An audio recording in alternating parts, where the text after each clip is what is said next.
Once a person crosses the age of 70, it's not just the body that changes. The way life is perceived also shifts. Mornings no longer begin with a fresh start.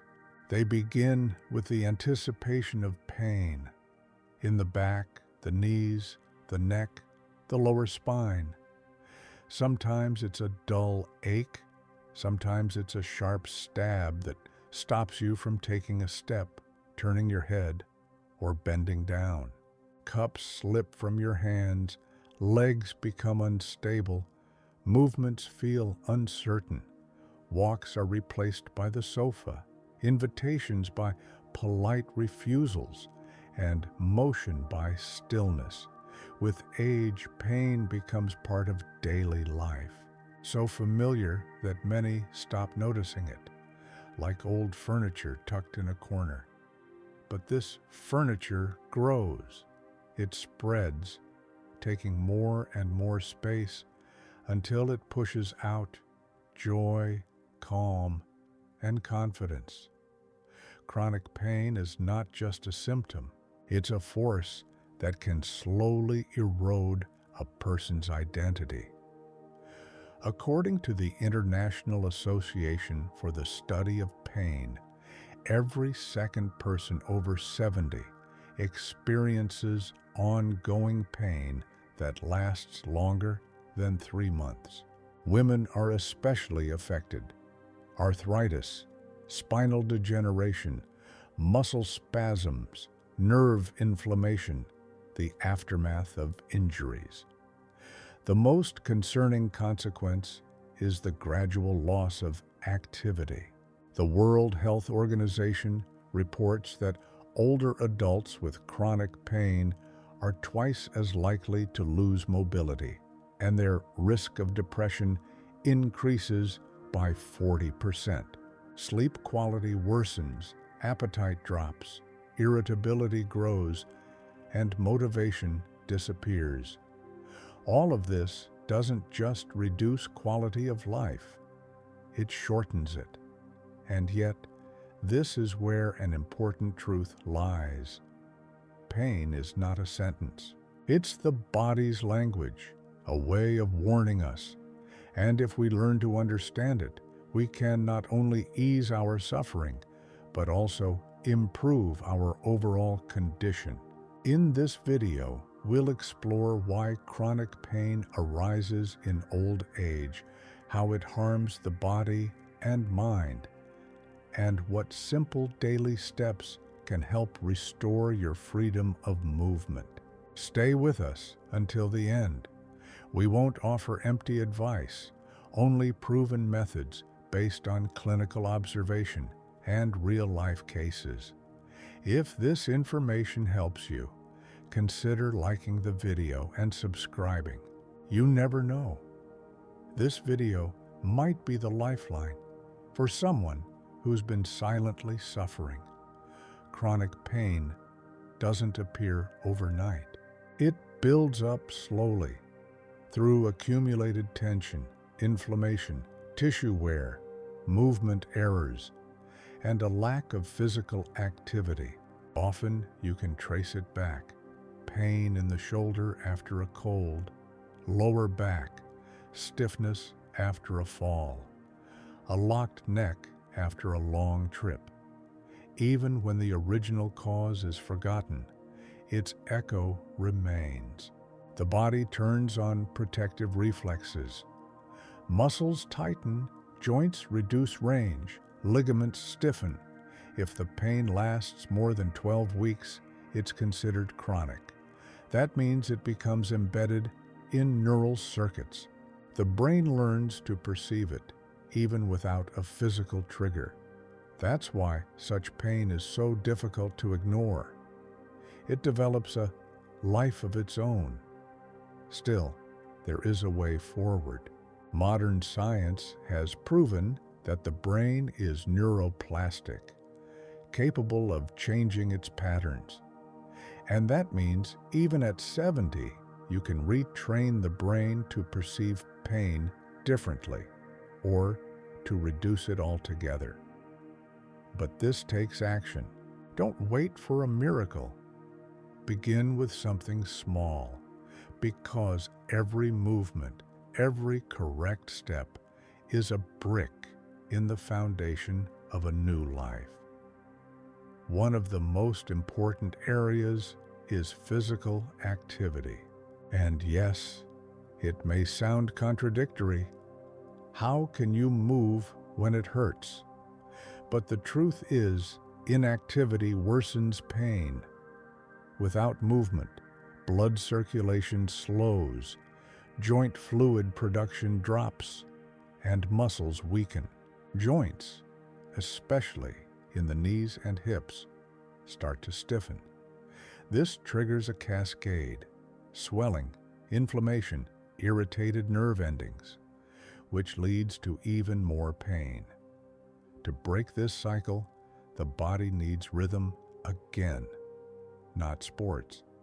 Healing movement. Just 3 to 5 minutes of light exercise in the morning, shoulder rolls, neck tilts, arm stretches, can improve microcirculation. Gentle walks, water aerobics, breathing exercises, senior yoga.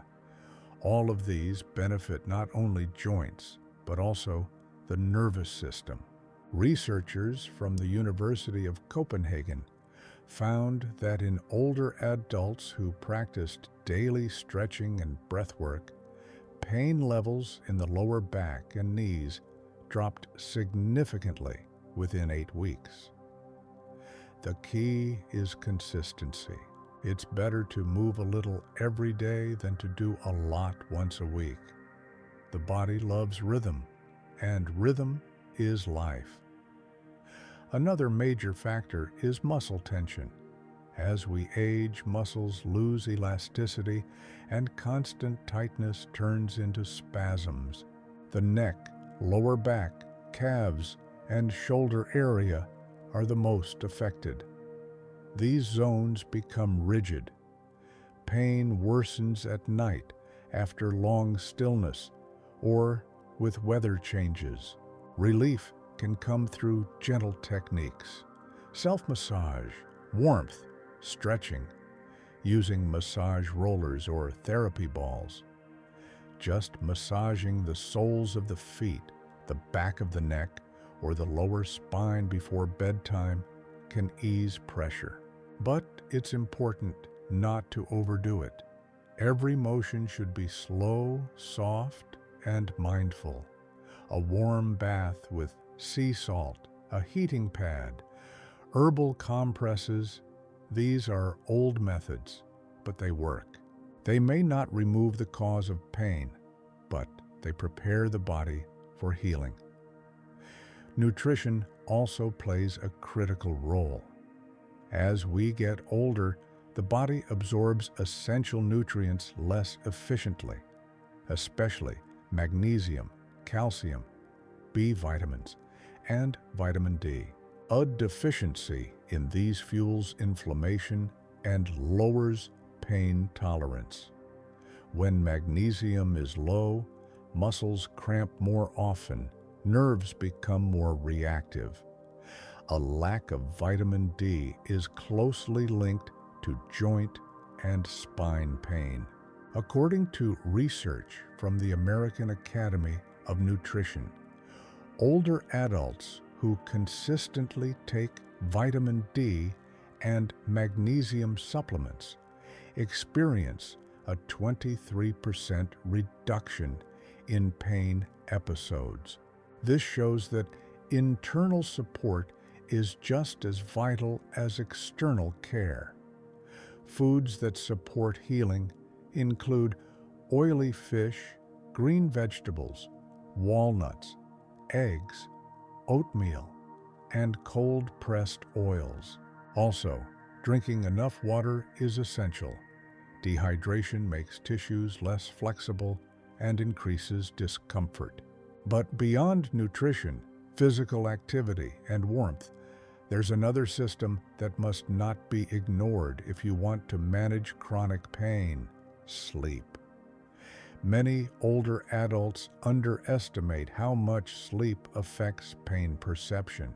Lack of sleep, interrupted rest, or shallow sleep increases sensitivity, worsens inflammation, and lowers the body's ability to heal.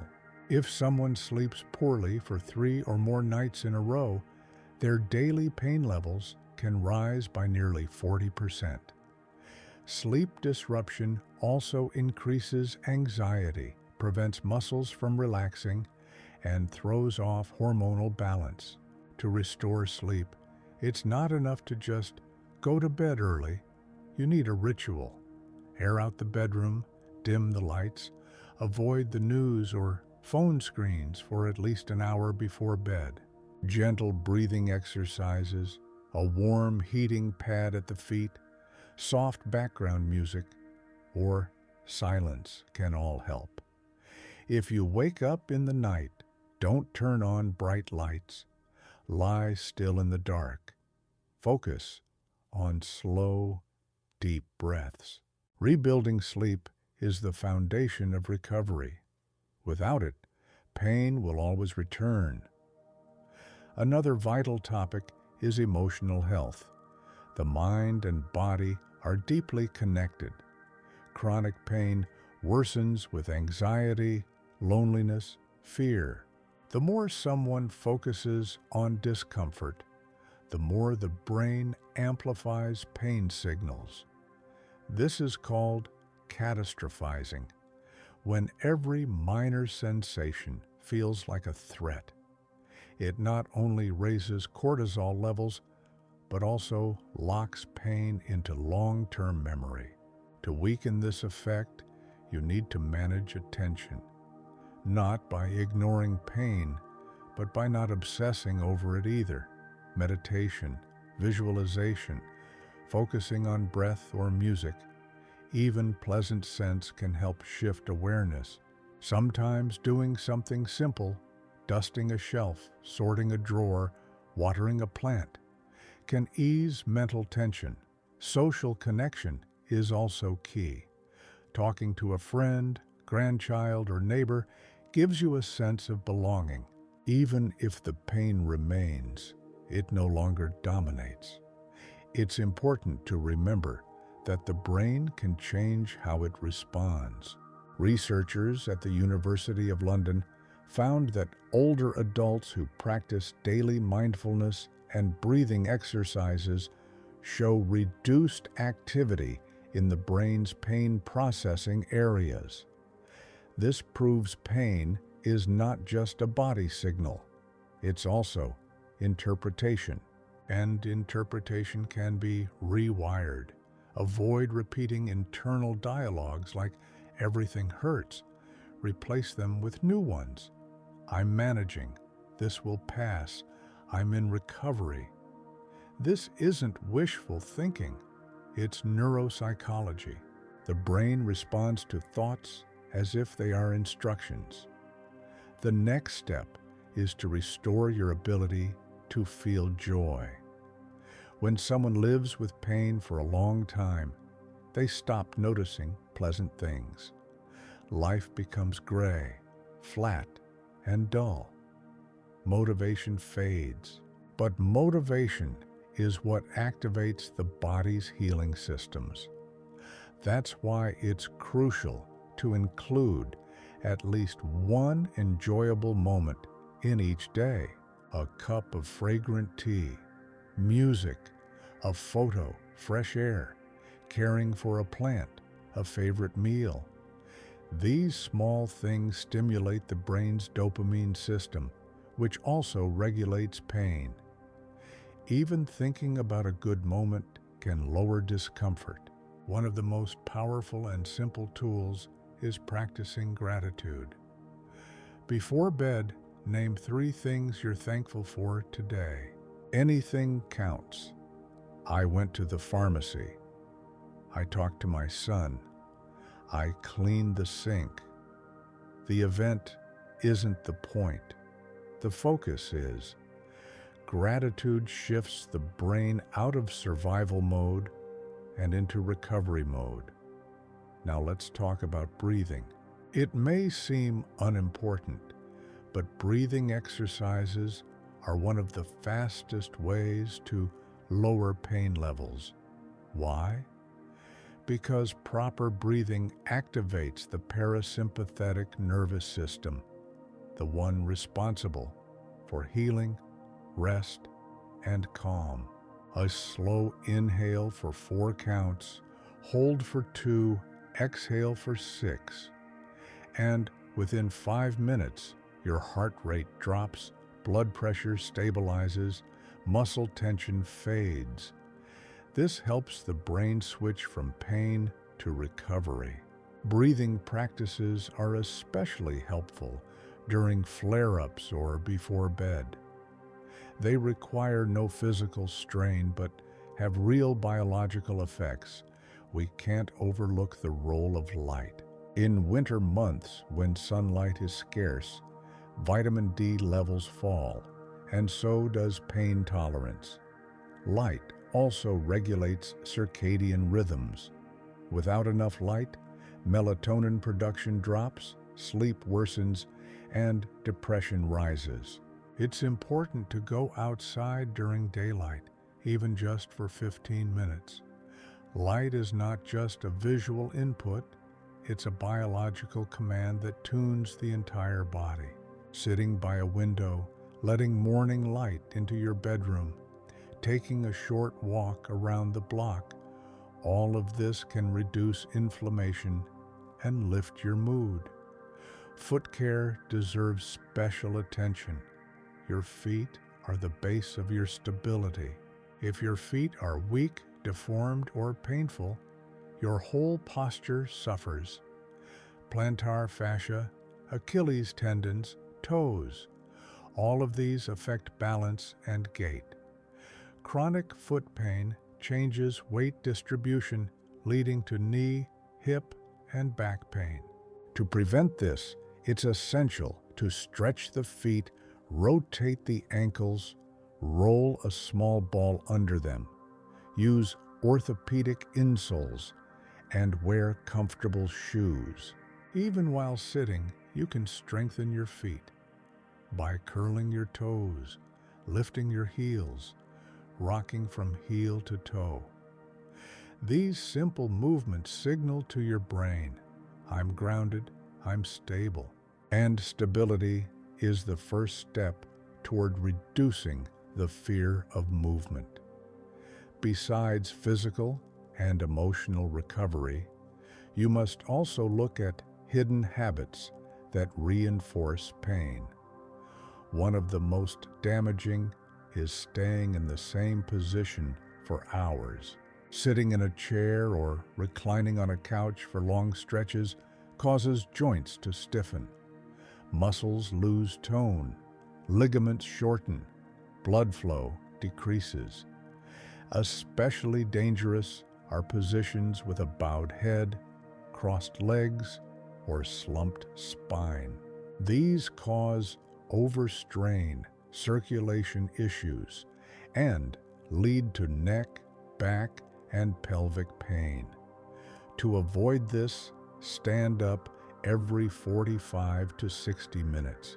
Even a short walk around the room, lifting your arms, rotating your shoulders. That's enough to signal your body, I'm alive, I'm moving, I'm not giving up. Another crucial aspect is avoiding the uncontrolled use of painkillers. Many older adults suffering from chronic pain rely on non-steroidal anti-inflammatory drugs, acetaminophen or ibuprofen for years. This can lead to serious side effects, stomach ulcers, liver and kidney issues, spikes in blood pressure, dizziness. That's why doctors increasingly recommend non-drug approaches, physiotherapy, gentle movement, better nutrition, warm treatments. If a pill removes pain, that's not a cure. It's temporary relief. True recovery requires system-wide changes. Even in strong pain, Medication can often be reduced by adding daily movement, improving sleep, reducing stress, and strengthening muscles. But it must always be done under medical supervision. Never adjust dosages or switch drugs on your own. The aging body is more fragile and needs care, not risks. Daily routine also plays a major role. If your life is chaotic, inconsistent sleep, irregular meals, rarely going outside, your body clock becomes disrupted. This increases fatigue, causes headaches, weakens focus. Chronic pain thrives on such imbalance. Establish a steady rhythm. Wake up and go to bed at the same time. Have a calm breakfast. Do small tasks in the morning. Rest after lunch, stretch, or walk in the evening. Even doing just 2 of these steps is a beginning. A stable routine is an anchor. It gives the body confidence and the brain a sense of predictability. And predictability is the opposite of anxiety, which always worsens pain. It's essential to understand that chronic pain is not just what you feel in your body. It affects your mood, behavior, and relationships. Long-term suffering can make a person irritable, withdrawn, distant. They may avoid people, lose interest in activities, feel easily offended, or refuse help. This is not a personality flaw. It's a defense mechanism. But when pain controls your behavior, it wins. That's why reclaiming your life starts with tiny actions. Stand up to pour your tea instead of sitting. Walk to the pharmacy on your own. Cook a favorite dish. Call an old friend. These small acts create a chain of control. And control is the root of resilience. It's not the pain itself that's terrifying. It's the feeling of helplessness. And that you can fight. If possible, seek professional support. Physical therapists, rehabilitation experts, and psychotherapists aren't luxuries. They're allies. A good specialist doesn't just teach exercises. They tailor the load to your ability, build a rhythm, correct mistakes. Many clinics offer free group therapy sessions, movement classes, or breathing workshops. Sometimes, a few sessions with an expert can bring more progress than months of struggling alone. Don't hesitate to ask, check, search. Help exists. The key is to find and accept it. Nature contact brings enormous benefits. This is not a vague suggestion. It's a real biological effect. Walking among trees, watching birds, tending a garden, or simply sitting on a bench in sunlight activates brain areas linked to meaning and joy. Fresh air, natural sounds, gentle light. All of this lowers stress hormones and improves blood flow. People who spend at least 20 minutes outdoors daily report less joint pain, better sleep, and more energy. Even in cities, you can find green spaces, a park, a courtyard, a tree-lined sidewalk. The point is to move toward life, not retreat into isolation. One of the saddest realities is that those around you often don't realize what living with chronic pain feels like. You might not complain, show distress, or ask for help. But inside, there's a constant tension, a deep fatigue, a sense that everything takes effort. If others don't understand, don't shut down. Find someone who will listen. Share how you feel. Write a letter, even if you never send it. Give your pain a voice. That alone is a step toward freedom. Silenced pain grows stronger, Acknowledged pain becomes manageable. Don't wait for it to ease on its own. Pain doesn't vanish if nothing changes. It only settles deeper. But if you've started, even with something small, that's already the beginning of the end of pain. Today, you breathe. Tomorrow, you stretch. The day after, you take a walk. In a week, your body feels softer. In a month, your sleep deepens. In 2, you wake up and realize you're no longer afraid to move. That's not a miracle. That's your effort. And effort is life. As long as you keep trying, you're still fighting. The most important thing to remember, you're not alone. All over the world, millions of people over 70 live with pain like yours. Some have already started recovering. Some are just beginning. Someone is watching this video now, sitting in a chair with tired hands and slumped shoulders, but hope in their eyes. That person is you, and you can do this. You don't have to be a hero. You just have to choose your path. A path toward yourself, toward peace, toward motion. Don't let pain define your life. Let your body become your partner again. Let each day be a step, slow, small, but a step toward less pain, more freedom, more life.